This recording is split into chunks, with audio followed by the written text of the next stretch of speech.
కాళకూరు కామేశ్వరరావు అండి. ఈ దేవాలయం మేము అర్చుకుని మేము 4 తరాల నుంచి దేవాలయం అర్చకత్వం చేస్తున్నాం. మా ముత్తాత గారు ఈ ఊరు ఇళ్ళకం వచ్చారు. అప్పటి నుంచి కూడా దేవాలయాన్ని పెట్టుకుని ఈ స్వామివారి సేవలో ఉన్నాం. ఈ దేవాలయానికి ఏ విధంగా రావాలి? ఇక్కడ అమలాపురం దగ్గర నుంచి 24 కిలోమీటర్ల దగ్గరలో పుణ్యేశ్వర గ్రామం ఉన్నది. అలాగే కాకినాడ నుంచి మురమల్ల మీదుగా ఏటిగడ్డ వచ్చి ఈ స్వామివారి దర్శనానికి రావచ్చు. అలాగే రాజమండ్రి నుంచి రావులపాలెం, అమలాపురం వచ్చి అమలాపురం నుంచి పుణ్యేశ్వరం రావచ్చు. ఆ విధంగా ఈ క్షేత్రానికి దగ్గరలో కాకినాడ కోన 4 కిలోమీటర్లు ఉండి ఇక్కడ ఆటోలు ఉంటాయి. అక్కడి నుంచి ఇక్కడికి రావచ్చు. ఉదయం 6 గంటల నుంచి మధ్యాహ్నం 12 గంటల దాకా స్వామివారి దర్శనం ఉంటుంది. జనం ఉంటే ఆ విధంగా ఒక్కో అరగంట గంట ఉండడం జరుగుతుంది.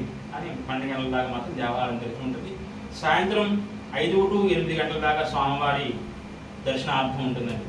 దేవాదాయ ధర్మాదాయ శాఖ ఆధ్వర్యంలో ఈ స్వామివారు నిత్య కార్యక్రమాలు జరుగుతూ ఉంటాయి.